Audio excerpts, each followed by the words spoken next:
Good afternoon, and thank everyone for coming. My name is Rick Cotton, and I'm Special Counselor to the Governor. And I'm delighted to welcome you here to the Graduate Center of the City University of New York. Before we get started, I want to take a moment to recognize some of the special guests we have with us today and to thank them for coming. First of all, our host, the Graduate Center of CUNY.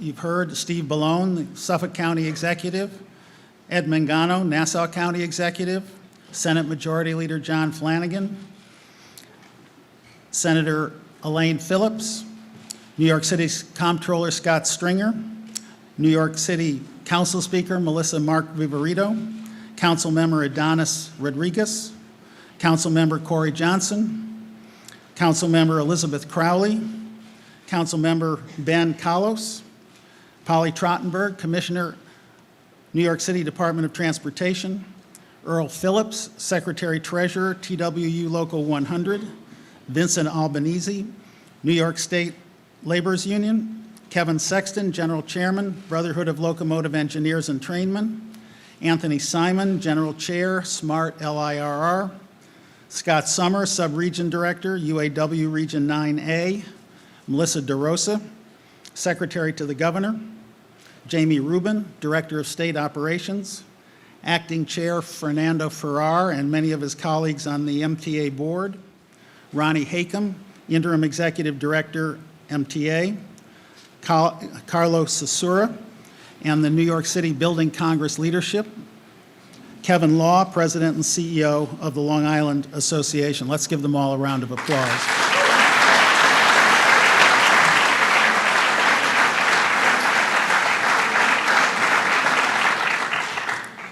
This afternoon, we will hear from Governor Cuomo, who will tell us more about his plans to address the challenges at Penn Station and improve our regional transportation infrastructure.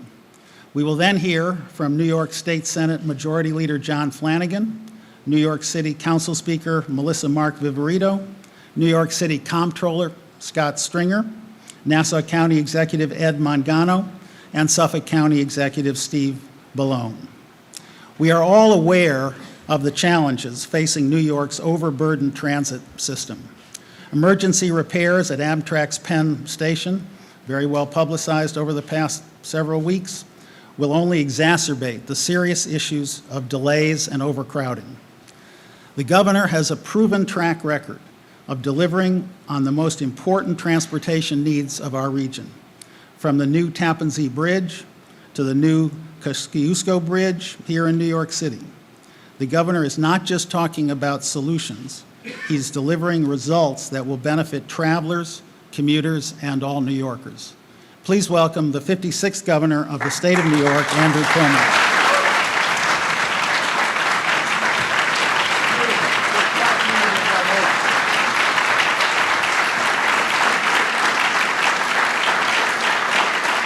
Thank you. Thank you. Thank you all very, very much. First to Mr. Rick Cotton, who, among all his other duties in our office, he oversees for us the MTA and all the capital construction projects. Let's give him a round of applause.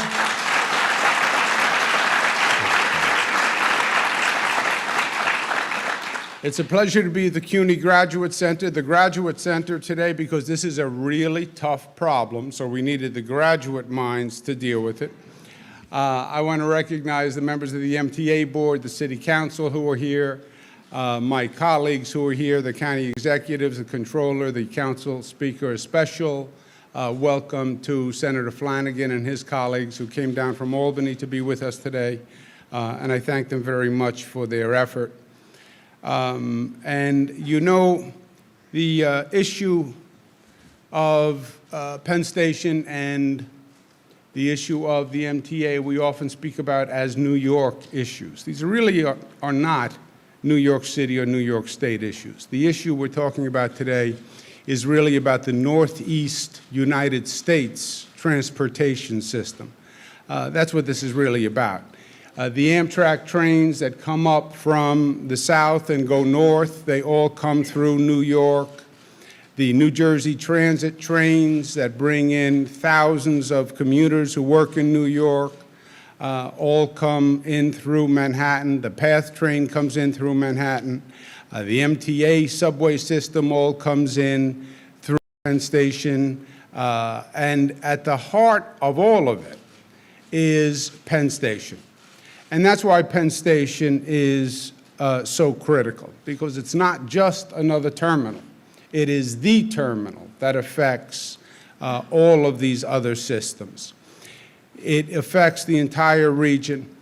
And when it struggles, it puts an additional burden on the other systems.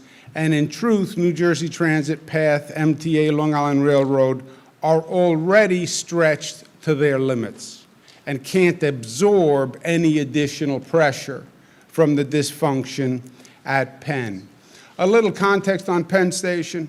It's owned by Amtrak and the federal government. They assumed operation from Penn Central back in 1971. They've been operating it since. The Long Island Railroad and New Jersey Transit actually lease space from Amtrak, and total payments of about $150 million per year to lease the track space. When you are in Penn, the tracks are divided. Some are for the New Jersey Transit alone, some are for Amtrak and New Jersey Transit, some are for the Long Island Railroad, and some have mixed use. You have at Penn 3 independent operators running 3 separate concourses.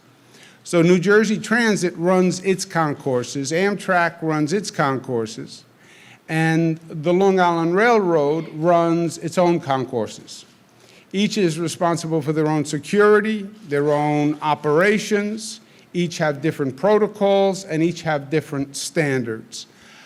From a security point of view, it is extraordinarily difficult to coordinate what's happening. As we know, in these large transportation facilities, security is difficult enough when we only have one force in place. Here you have 3 separate forces, very limited communication, so from a security point of view, it poses real damages. It's also appropriate at this moment that we recognized what happened in Manchester last night, which is another sobering reminder of the world we live in now and the death and destruction that can be wrought relatively easily. And our hearts and prayers go out to those affected. Penn has been underinvested for over 50 years. Big part of the transportation system is just your ability to continue to maintain it and modernize it. And Penn has been deteriorating literally for 50 years. I liken it to the catacombs. They don't like when I say that. But they're old, they're scary, and it's crumbling. It's also packed and crowded. It's a bad combination. It's especially bad when you consider the number of people who go through Penn. More people go through Penn than go through Kennedy, LaGuardia, and Newark airports combined, believe it or not. Double the number of people going through Penn. We talk about welcoming visitors, we talk about tourism, we talk about the New York Welcome Committee, and think about the front door of New York being Penn Station. It is also triple the capacity that Penn was designed for. Penn is the busiest rail hub in the United States by far. And what has happened recently is Penn has gone from the discomfort, the physical disabilities of the facility to a totally different level where we now have operating difficulties and mechanical problems that we didn't have before. So it's extreme discomfort now meets catastrophic dysfunction. And it's a bad combination. March 6th, we had a broken switch at an Amtrak malfunction. March 24th, an Amtrak train derailed and sideswiped a New Jersey Transit train. April 3rd, we had another derailment. April 4th, we had a disabled train. April 19th, we had electrical problems in the tunnels. If that wasn't enough, May 3rd, the heavens opened and sewage literally came from the ceiling right where people were getting on the Long Island Railroad. The breakdowns and delays have frustrated commuters to no end, where literally the police describe it as near riot conditions. Now, this is not just disgraceful and frustrating, it's dangerous, and in many ways, the worst is yet to come. Amtrak now says it'll take 6 weeks to do what they call emergency improvements and repairs on the tracks. For those 6 weeks, to do those repairs, they want to reduce the number of trains in peak hours by about 20%. And it would start July 7th. Now, even if Amtrak could get this done in 6 weeks, if you reduce trains coming into Penn by 20%, it will be a summer of hell for commuters. You will have thousands of commuters looking for other ways to get into Manhattan. They will be going to the subway, which will overburden an already overburdened subway. They'll be getting in their car, and they'll be getting on the Long Island Expressway and going through the Queens Midtown Tunnel, Triborough Bridge, et cetera, already packed situations. We need to find immediately creative alternatives, such as new park and ride facilities along the Long Island Expressway with incentives that we've never tried before, like no tolls if you are a park and ride participant, or park and ride allows you to go into the HOV lane. We're looking at providing free coach buses from Nassau and Suffolk to get people to get out of their car and try mass transportation, and no charge as an incentive for them to do that. New HOV lane restrictions on the Long Island Expressway, which would work with the other alternatives we're considering. Buses only, park and ride vehicles only, increasing the number of people that have to be in the HOV lanes. We're also looking at running high-speed ferries to Long Island as an additional alternative to try to get people in. But we have to do something.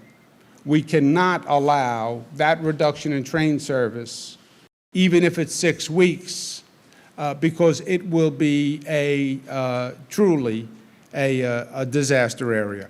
This will require regional coordination as it overlaps multiple jurisdictions. The last time we needed this type of regional coordination was during Hurricane Sandy. And all of this is if it actually takes Amtrak 6 weeks to do it, of which I am dubious.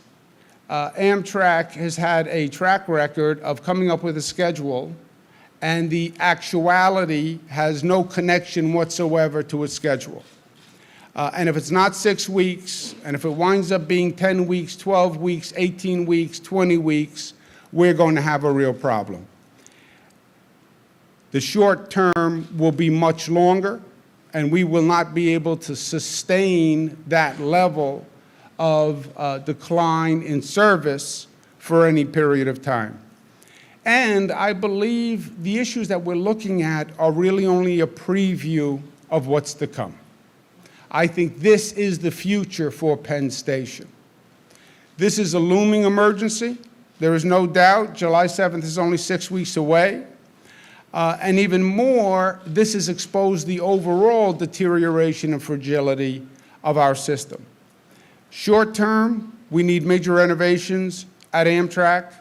Penn, we need an organization that can actually do them.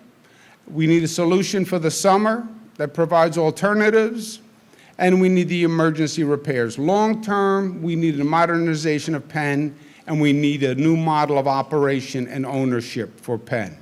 Now, earlier this week, I wrote a letter to the President, and I proposed two options. Option A, let the Port Authority take over Penn Station. Under this option, we would utilize a public-private sector partnership and manage the emergency repairs of Penn Station. We would also expand the project scope to deal with the overall network of Penn Station and transform the Farley-Penn Gateway into an international transit hub.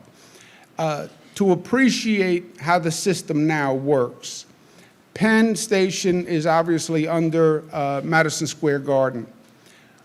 We are talking about building a new tunnel to New Jersey called the Gateway Tunnel, because the current tunnels to New Jersey, especially after Hurricane Sandy, are under stress, and we need a new tunnel. The new tunnel would run into Penn, which is under Madison Square Garden. Across the street is the old post office, the old Farley Post Office, which we are redoing as we speak into a new reception area for riders coming in. You could come into Farley, buy a ticket, go downstairs, and get on the Penn tracks.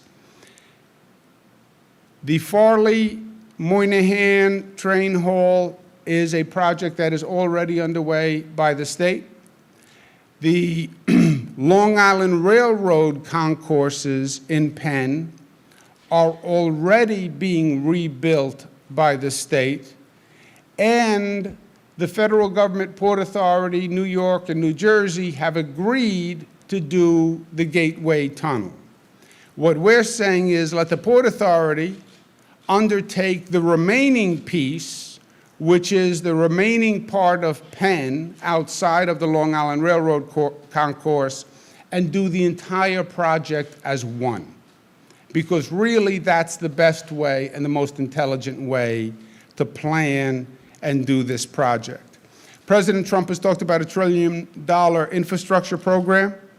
What better single project could you have than this project? It would be an international transit hub. It would be the most used transit hub in the United States. It would be transformative for this state and for the Northeast region, and we could get it done for him, and we could get it done in real time. Option two to the president was that Amtrak brings in a private operator and a contractor. Most Amtrak terminals in the country are not operated by Amtrak. They're operated by a private company. I believe a private contractor with incentives would be faster than Amtrak in doing these repairs, and I believe that speed matters. We've had very good luck by doing design build with private firms, offering an incentive for on-time or ahead-of-time delivery, sanctions if they're late. And that, I believe, is in a dramatic juxtaposition to Amtrak's ability to build, and I don't think there's a comparison. Today, besides those two options, we want to offer a new alternative to the president and a third option. And the third option would be New York State takes over Penn Station and uses design build authorization in combination with the public-private sector partnership to repair it and operate it, and we do it ourselves. We would also combine Gateway, Penn, and Farley all together in one unified development so the entire hub worked together. We're in the midst of redoing Farley, which is going to be phenomenal. It is a beautiful, beautiful architectural building. And we've made great progress already. We've spent hundreds of millions of dollars. It's a $1.6 billion project. We're underway. We would coordinate this reception area, which again is across the street from Penn Station, with the overall renovation of Penn. We're also in the midst of redoing the Long Island Railroad concourses, which will go from Farley into Penn. And those concourses are being redone. What's not being redone are the Amtrak concourses and the New Jersey Transit concourses. So the best way to do this, if you weren't dealing with all these levels of bureaucracy, is do it as one unified project under one project manager and have the entire project work together. So going back to the overall outline, the piece that's not being done now is the remainder of Penn Station. Let the state, we would do it under Empire State Development Corporation, rebuild the remainder of Penn. Empire State Development is already doing Moynihan and Farley. Empire State Development is already doing the Long Island Railroad concourse. This would just be extending their work to the remainder of Penn Station. I've spoken with the state legislative leaders. They understand the situation, they are supportive, and they know that we need to take action because the crisis is looming. On Penn Station, to work this out, I'm assembling a task force to advise the MTA on working with the federal government to facilitate the short-term and long-term resolutions of Penn, Gateway, and Farley. We have federal officials who will be on it. We have people with MTA experience. We have builders on it. And we also want our governmental partners to be involved and be part of the task force. They'll advise on the short-term measures, and they'll also advise on long-term solutions to the hub. We're asking the federal government to review the three options and work with us now on any of the above or any combination. We come in a spirit of cooperation and creativity, so we have flexibility and we will work with the federal government. This is not about politics and it's not about partisanship. We're working across the aisle. As my friends in state government will tell you, I often like to say, leave your politics at home when you're doing government service. Too many people put their politics ahead of their public service, and that's when you have gridlock, and that's Washington, D.C. We haven't done it in Albany. We put the people's business first because at the end of the day, we're not Democrats or Republicans, we're New Yorkers, and we act that way. And that is the same spirit in which we reach out to the President and the Congress on a governmental, non-political level. We sent a letter to the President signed by 16 members of Congress. There were Democrats and there were Republicans. I'm working with governors across the Northeast because this is not just a New York issue. If Penn collapses, the Amtrak trains don't run to the Northeast corridor. I'm hopeful for a quick federal response. But on the other hand, I understand this is a complex issue and we must be ready for all contingencies. Amtrak says the emergency repairs are enough. I don't believe it. I think what we're seeing is the deterioration and the result of 50 years of underinvestment, and this is just the beginning. I think you're going to see these breakdowns continue for the foreseeable future. And I want to act in anticipation of those continued breakdowns, because this is 50 years of lack of maintenance and repair coming home to roost. And I believe it is just the tip of the iceberg. The hard reality is that the MTA will not be able to handle the additional burden, stress, service, and agita that the Penn collapse is going to then push on to the MTA. The truth is the subway system is already at its breaking point, and now trying to compensate for the dysfunction of Penn is just too much. That is the simple fact. We have a subway system that's 113 years old. It has been underfunded for 50 years. 1981, the Daily News, Arthur Brown won a Pulitzer Prize for reporting on the underfunding and disrepair of the New York City subway system. That was 1981. Nothing much has changed. The performance is not up to par. We have 64,000 delays per month.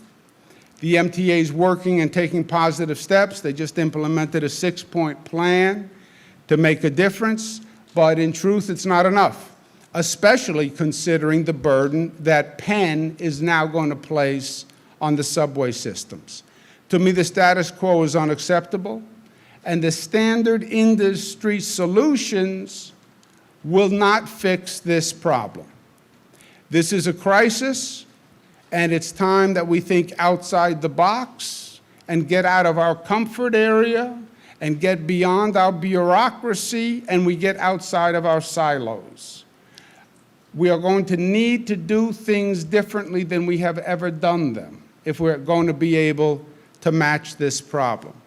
There are 3 main challenges for the subway system, and we need to meet these 3 challenges better and faster than before. First, we need to run more trains to increase the capacity of the system. Most of the delays, or 36%, the largest single piece, are caused by insufficient capacity. And that leads to overcrowding, and that leads to the train not being able to leave the station. The number of trains that can be run is dictated by the signal system. Much of our signal system was installed prior to 1937. 30% of it was installed before 1965. And there has really been no upgrade of the system. It's a manually controlled system, manual switches, and that's what controls the frequency of the trains. So there's a gap between the trains because the signal system that's managing the frequency obviously has a certain amount of buffer time, and if we could reduce that buffer time, run more trains, you'd be running more capacity.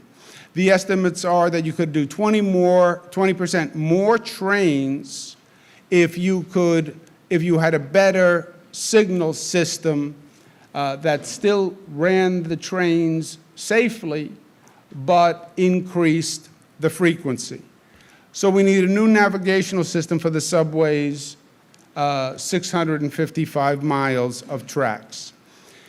Now, the industry experts will tell you it's going to take 5 years per line to install state-of-the-art signals. At that pace, it would take 40 or 50 years to upgrade the subway system with signals. Okay? I will be dead in the next 40 years. It cannot take 40 years to put in a new signal system. That just cannot happen, with all due respect to the industry experts. I understand the challenge, but I reject the theory that it is impossible. You're talking about technology now to have driverless cars, right? I just signed a law in the state of New York that allows companies to test autonomous vehicles. If you can make a car drive on the road with no driver and all those variables, there has to be a way to get a train with a driver on a track to be operated at a higher frequency. It may not be within the subway transportation world, but the technology is out there and we have to get it. The second challenge is we need more and better subway cars. 6,500 subway cars, 40% are over 30 years old. And you know what happens? They break. Why do they break? Because they're 30 years old. What did you think was going to happen when you operate a 30-year-old car? They're going to break. In the capital plan, we had money for expedited construction for new trains. What is the fastest timeline that you can get a new train? 3 years. Problem is, 3 years is also too long. At this rate, I may be dead within the 3 years. 3 years is too long. So we need a reliable manufacturer who will build cars faster, or we need an alternative, which is overhauling the existing cars. The chassis is fine, the frame is fine, we would need a new propulsion system, HVAC system, communication system, and navigation system. The third challenge is we need to have the best transit system on the globe. We are New York. That is what we are supposed to have. We now have a system that has nowhere near the technology of other systems. You have in London, passengers can use smartphones, electronic cards, watches. Copenhagen, driverless electric trains that feature open-ended cars. In Copenhagen. Hong Kong, every station has high-speed Wi-Fi. The ideas are out there. The technology is out there. We need to get those ideas and that technology here. That is the challenge, and we have to deploy it. We don't need a new study. We don't need a new task force. We don't need anything like that. We need to get the best experts in the world working to redesign the MTA. How do we get there? I challenge the MTA today to initiate an international competition within 1 month. Invite participants from all over the world to address those 3 technology and design challenges.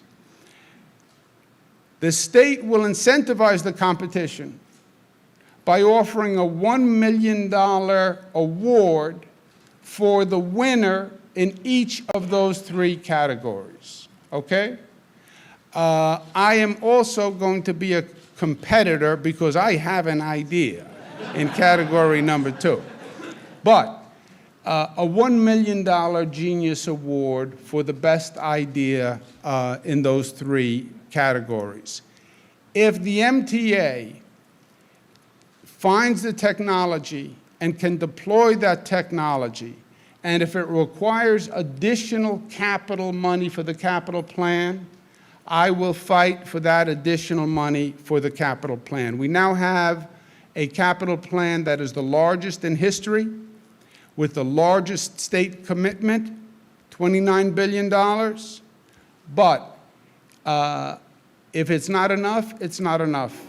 And if you find the technology and you can deploy it, and we need more funding, I'll get it from the state, I'll get it from our local partners. I think at this point, everyone understands that this is a critical situation for the entire region. So in sum, our 3-part agenda. Number 1, a real plan for Penn Station to deal with the summer crisis, the emergency repairs, and the alternative transportation means. Number 2, create a real unified transit hub, Penn, Farley, Gateway, all working together. Number 3, the MTA must develop an accelerated plan to modernize the subway system and handle Penn's effects. We have 6 weeks to prepare for a potential crisis. And our obligation as elected officials is to provide the leadership. I've been in more emergency situations in this state during my governorship than I care to remember. My father was governor 1982 to 1994. I have been governor roughly half the time. In half the time, I've had twice the number of federally declared emergencies. Just think about that. Most of them weather-related. But the one lesson you learn over and over is the way to prepare for an emergency is before it happens. Once it happens, it is too late. And once it happens, there is nothing you can do.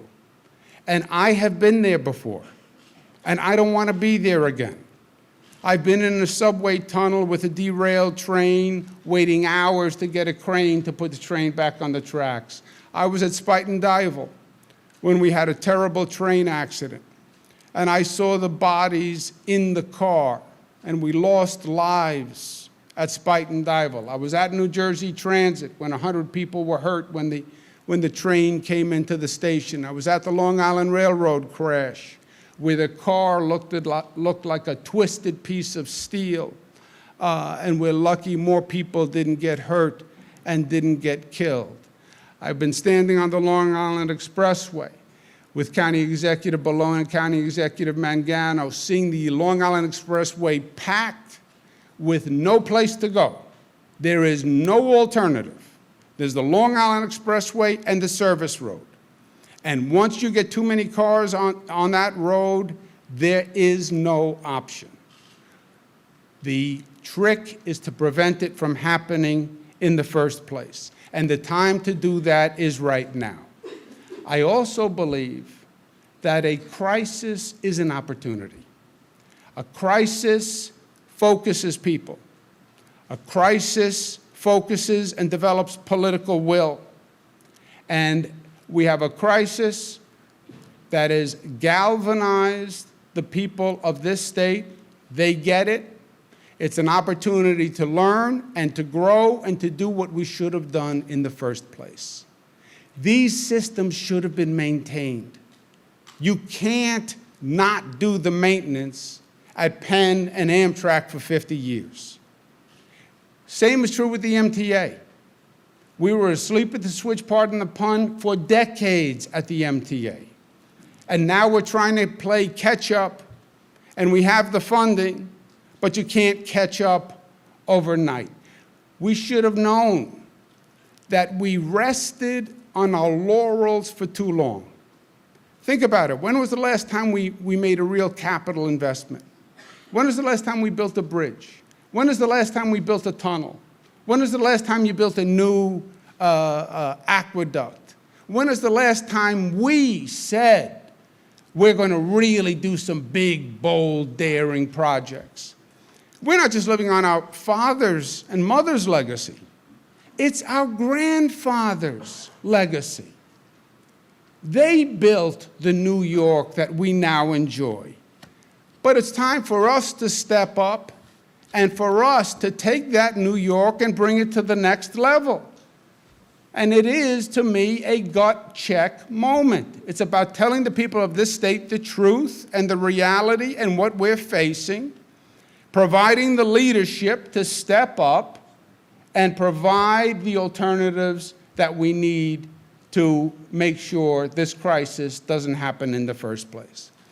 And it's a gut check, I think, for all of us, for the MTA, for the city council, for the elected officials, to remember who we are. We are New York State, right? There is nothing that we can't do as New York State. Our legacy, our bloodline was we built the place that nobody else could build. We built the tallest buildings, the Empire State Building, the Erie Canal. We built things that no one else dreamed of, and we did it here. That's our attitude. That's our edge. That's that New York arrogance. Of course we can do it, and we can do it, and we can do this today. We can take this crisis, be honest with the federal government, say Amtrak is not the best one to fix this. We can't go through this for a long time. And by the way, we've endured the hell of a dysfunctional Penn for too long. And now it's time to rebuild a beautiful transportation hub like we have at Grand Central. And this is the moment to do it. We have the funding, we have the partnership, this is the time to do it. And we can do it. We can do it. Don't doubt our capacity and don't doubt our strength. When we focus and we say we can do it, we can do anything. And we are doing it. We're doing what they said you couldn't do. They said you can't build the 2nd Avenue subway on time, that those days are gone. We opened the 2nd Avenue subway on time. It's better, stronger, more beautiful than anything that we've done before. We're rebuilding the tunnels, the Queens Midtown Tunnel, the Brooklyn Battery Tunnel. We're going to a full cashless system for the first time, so you don't have to stop at tolls. We're putting that on every bridge and every tunnel in the whole metropolitan area save hundreds of hours of commuter time. We are building Farley. We're doing it now. It's going to be amazing. Architecturally, operationally, it is going to be a legacy we leave our children. We're building the Long Island Railroad concourses that are going to be a totally different experience. They're going to be wider, they're going to be prettier, there's going to be better retail. It's going to stop that dank, claustrophobic feel that you now have in Penn Station. We're building airports all around the state. We're building a new airport in Syracuse, a new airport in Rochester. We're rebuilding JFK. We're rebuilding LaGuardia Airport as it operates, and the whole thing is the size of a postage stamp. They said there's no way you can build it and operate it at the same time.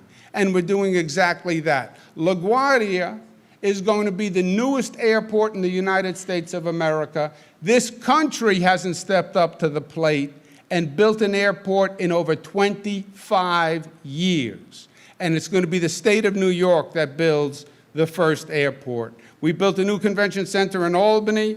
We built the Jacob Javits extension, 1.5 million feet on the west side of Manhattan. Done. Shovel is in the ground. It's going to virtually double the size of Javits and make it once again an international convention center. We took the Kosciuszko Bridge, really the Kosciuszko Bridge, and we rebuilt it, and we rebuilt it ahead of schedule. The most beautiful new bridge in downstate New York. We have the Tappan Zee Bridge, which is going to open the first span this year. It was the largest infrastructure project in the United States of America, the Tappan Zee Bridge. They said it was going to take 12 years. We're going to get it done in about 4 years. And we have that creativity and we have that energy. We're lighting all the bridges in the New York City metropolitan area and then coordinating the lights so you can put a light on this city and this metropolitan region that we never did before. One of the most amazing choreographed light shows you've ever seen. The motto of this state is Excelsior, and that says it all. That's what's right in the middle of the seal. Ever upwards, ever upwards. That's the New York attitude. This is a challenge. We've had challenges before. Let's take this challenge. Let's flip it on its head. Let's make it an opportunity. Let's build the best transit hub in the United States of America, and let's give our children a legacy they can be proud of. Thank you, and God bless you.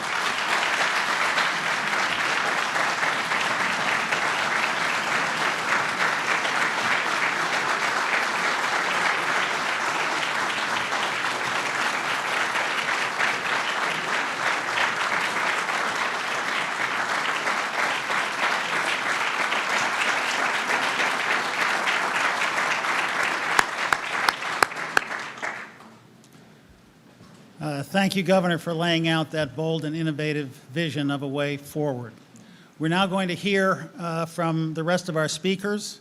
In order, they will be New York State Senate Majority Leader John Flanagan, New York City Council Speaker Melissa Mark Viverito, New York City Comptroller Scott Stringer, Nassau County Executive Ed Mangano, and Suffolk County Executive Steve Ballone will close out the program. So I'd now like to introduce Senator John Flanagan.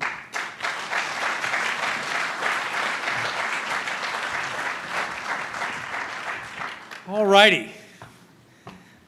That is one tough act to follow, for sure. I just said to the governor, did you have your Wheaties this morning? Like, what's going on? He gets passionate. And you know what? Thank goodness. Thank goodness. So let me start with a couple of different things.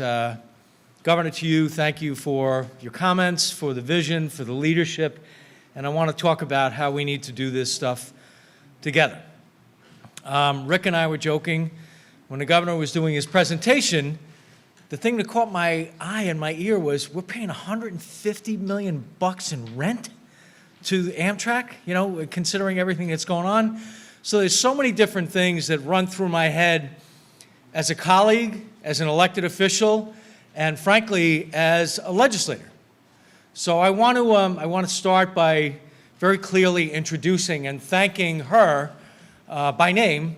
This is my colleague who came down with me from Albany, and I do want to thank the governor, all kidding aside, for helping us to get down here today. Senator Elaine Phillips is a new member of the New York State Senate. She hails from Nassau County. She's an outstanding person in so many different ways. In my opinion, she's a rock star in a lot of different ways, including her background. But I have to tell you, one of the things that was a hallmark, a part of her campaign, and by the way, she chairs the Infrastructure Committee in the Senate, so we are right in her wheelhouse. And I am so desperately grateful that she's part of our team. But one of the components of her campaign, frankly, was the fact that she used to be a commuter for many years. And she was it the 538 or the 535?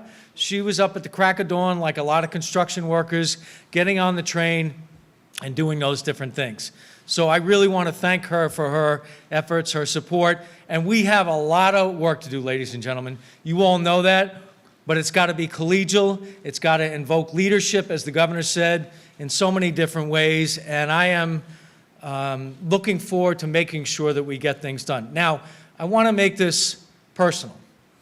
I also want to thank Senator Betty Little, who's not here. And a lot of you in the room know her name because she has Bombardier in her district. So when people talk about the MTA, you talk about the economy of the state of New York, it's not all about Long Island. It's not all about New York City. All those buses and subway cars and train cars that the governor spoke about, they're manufactured in large part right here in the great state of New York.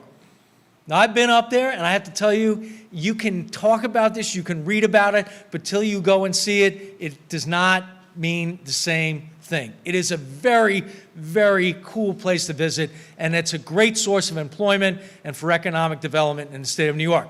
Now, I see him. I didn't get a chance to say hello to him properly, but I'm just going to, it's always touch and go when you single somebody out. I see Anthony Simon sitting right there. There's a commercial that all of you have seen, and I think it's CSX. Just got to keep the trains running, got to get everything out there, got to get stuff done. So I know of my relationship with Anthony Simon, and he is a leader, but he started in a very basic capacity long before he became an elected official and the head of the union. I know that his people are out there busting their butt every single day to make sure that the trains keep running.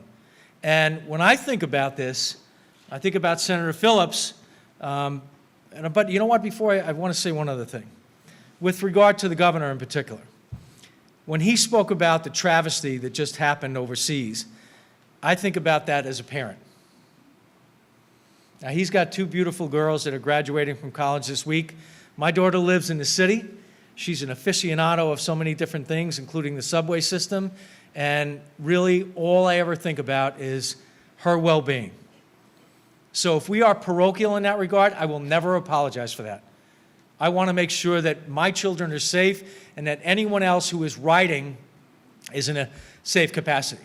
So when I think about this, when I got out of college, I worked at International Paper. I was on 6th Avenue for 4 years.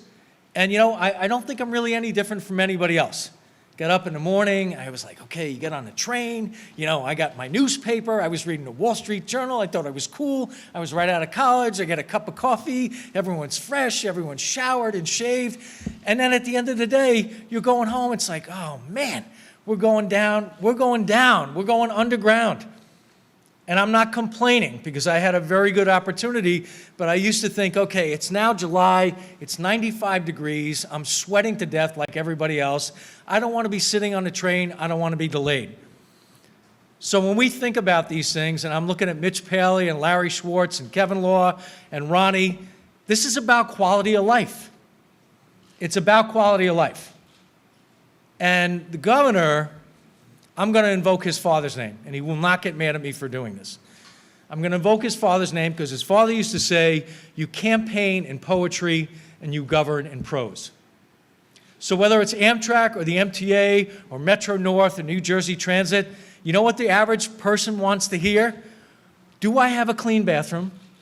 Do I have someone that's going to be semi-courteous or courteous to me while I'm riding on that train? How long am I going to be delayed? And at the end of the day, that's what people care about. So when we are talking about things that may have transpired during an election, right now people want to know, what are you doing about my quality of life?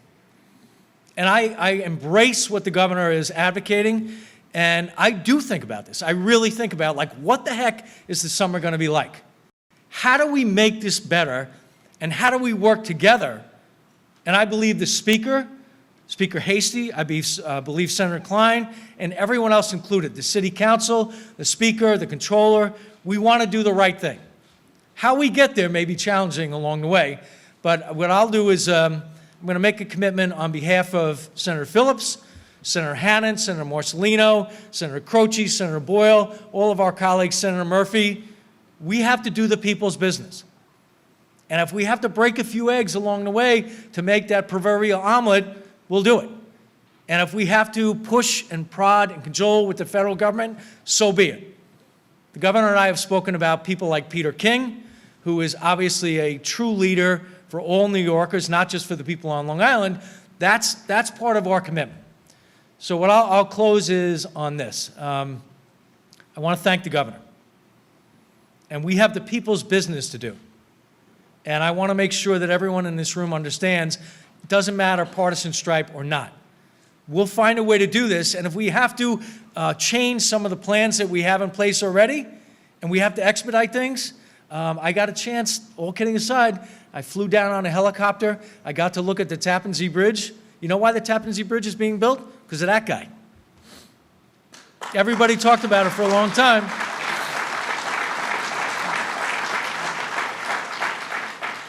When I say that guy, it's always with respect. I just want you to understand, all right? But you know what? Let's go about the people's business, and Senator Phillips and I will be going back to Albany, but I truly thank everyone for your support and help. And when Rick was mentioning all the various names of people who are here, this is a team effort. It's a team effort. And when it gets done, and it gets done the right way, it's because it's going to be based on leadership, and that leadership stems from not only the executive, meaning the governor, but frankly, the Assembly and the Senate, and at the end of the day, doing the people's business. Governor, thank you very much.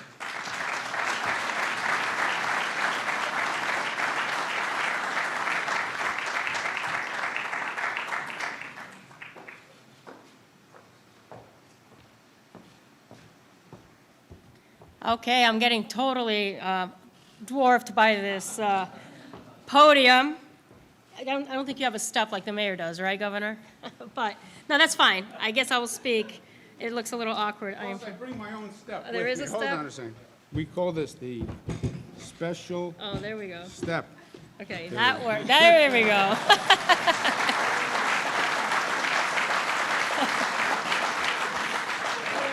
That was looking a little awkward there for a minute. My colleagues in the council have already been introduced, but I will introduce them again. We have the chair of our transportation committee in the city council, Idanis Rodriguez, that is here, and Councilmember Corey Johnson, Councilmember Elizabeth Crowley, and I know Ben Kalos was here as well.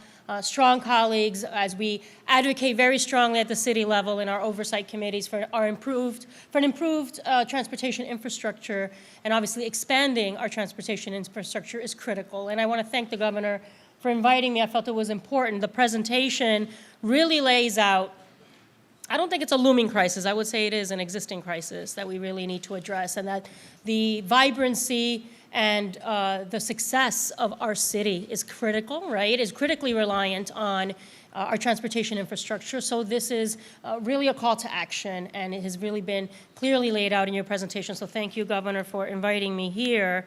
And for my colleagues for joining us. So millions of New Yorkers, as we well know, rely on our city's railways, trains, and buses to navigate in and out of the 5 boroughs. New York is the world's premier cultural destination, and reliable, sound public transportation is the artery that helps keep our city and our businesses running. Simply put, public transportation is a critical lifeline for all New Yorkers. but in recent weeks, it's become abundantly clear that more must be done to support our city's aging transit system. And that means coming together on all levels of government to develop smart, creative solutions to address the stalled trains, late, disruptive service, and shutdowns that have become synonymous with the MTA and major transportation hubs like Penn Station. We must all make sure that when we're making repairs to public transit, New Yorkers' commutes don't suffer as a result. I commend Governor Cuomo for thinking big and taking an important step forward today to reduce the strain on New York City and Long Island residents. The immediate action Governor Cuomo announced today will help ease the impact of the emergency repairs being made at Amtrak. And while we work to alleviate congestion in the summer months, we remain committed at the city, state, and hopefully federal levels to bolstering our investment in critical and necessary transportation infrastructure and making sure all New Yorkers have access to the world-class public transportation access they deserve. I've been using the 2nd Avenue subway several times on my commute to City Hall. Obviously, it is a true pleasure to have a new subway line, but obviously a lot more needs to be done. And we have been advocating strongly, as I mentioned, to expanding when we look at our water, ferries, and we look at other ways to expand our transportation infrastructure. That has to be done in partnership with all levels of government. So we are at the ready to stand to work with all of you, and thank you, Governor, for your leadership on this. And I will be exiting, since I have a press conference of my own I have to get to in the Bronx, but I will be introducing our New York City Comptroller, Scott Stringer.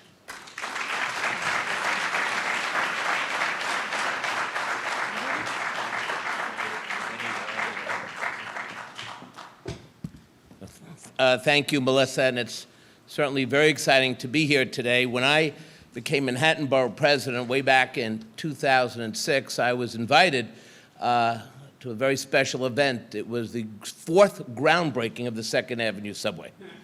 And it was a real pleasure, some 10 years later, to actually see a deadline met with the opening of 2nd Avenue. And I think that's something that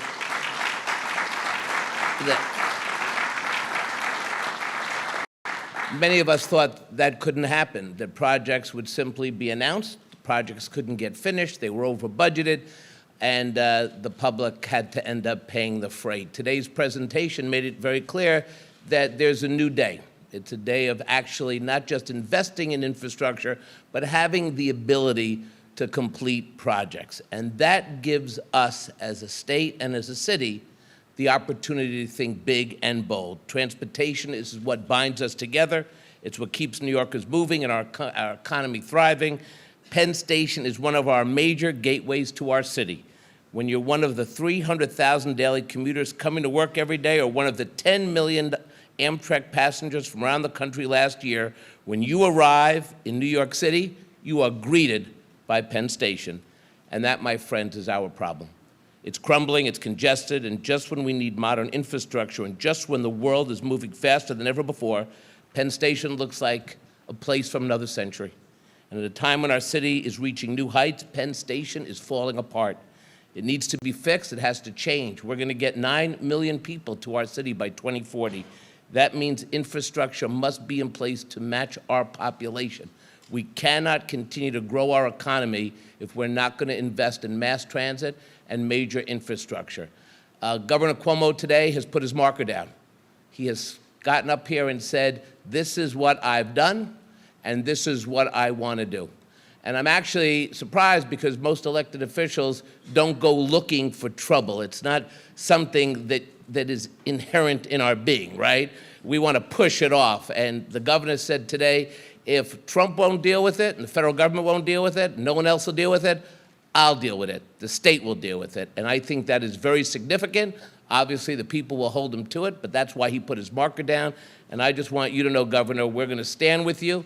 As New York City Comptroller, I understand what an infrastructure investment means in our city. You understand it because you're prepared to lead us to the next level. And I thank you for giving this speech today. I think it sends a strong message to everybody. Thank you very much.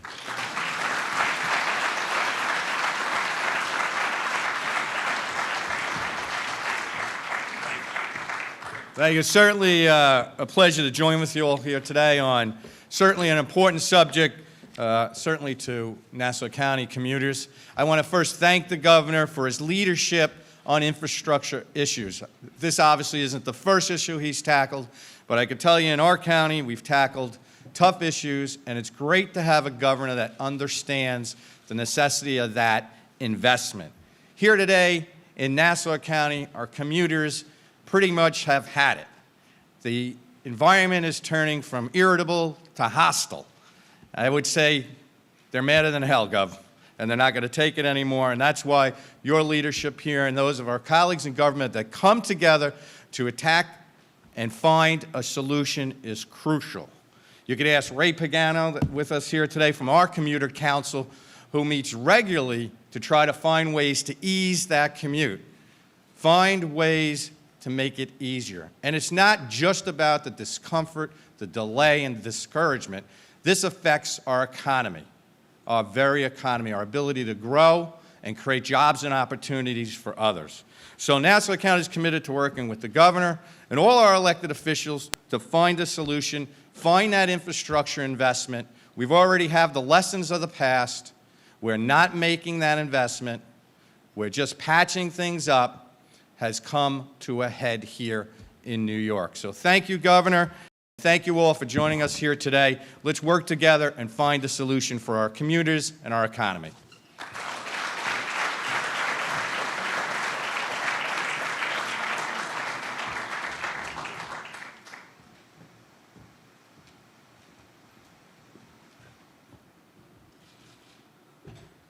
I guess he thinks I'm short. He came out to pull out the stool. Good afternoon, everyone. It's a pleasure to be here today.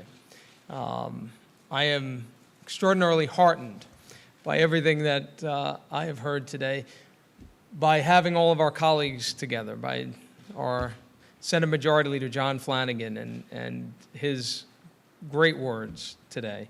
All of the leaders who work to make the transit system work that are here today. You've heard so many of the names.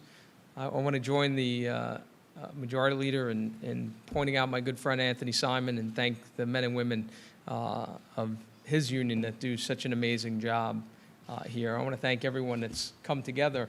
I want to thank the President of the Railroad, Pat Nowakowski, and his team. Most importantly, I want to thank Governor Cuomo for bringing us all together here today to address this issue. You know, we have this amazing legacy system. You know, we have this incredible system on Long Island that was built largely more than a century ago. And the governor is 100% right. We just haven't done a good enough job making sure that we're continuing to build on the things that our forefathers and mothers did and provided for us here. You know, when I came in here today, I took the train. I took the Long Island Railroad. Whenever I come into the city, I take the Long Island Railroad. It's an amazing system. But we need to make sure that we're making the right investments in that system for our future.